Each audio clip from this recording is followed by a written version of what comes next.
চাঁদপুরে উৎসব মুখর পরিবেশে শুরু হয়েছে ফল পুষ্টি ও বৃক্ষ মেলা 2025। বুধবার সকালে জেলা প্রশাসক মোহাম্মদ মহসিন উদ্দিন মেলার উদ্বোধন করেন। বিস্তারিত দেখুন লক্ষণ চন্দ্র সূত্রধরের তথ্যচিত্রে। বিশেষ অতিথি হিসেবে উপস্থিত ছিলেন পুলিশ সুপার মোহাম্মদ আব্দুর রাকিব, জেলা বন কর্মকর্তা মোহাম্মদ রেজাউল করিম এবং চাঁদপুর প্রেস ক্লাবের সভাপতি রহিম বাদশা।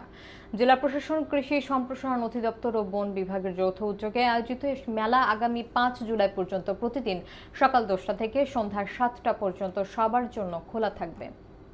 মেলাটি দুই ভাগে বিভক্ত: বৃক্ষ মেলা এবং কৃষি প্রযুক্তি ও পুষ্টি মেলা।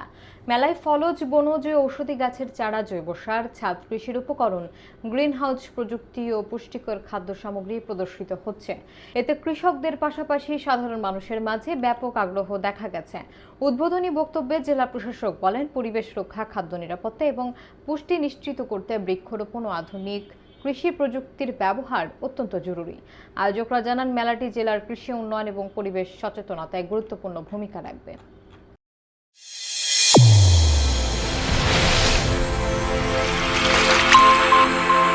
চ্যানেল A1 হৃদয়ের স্পন্দন।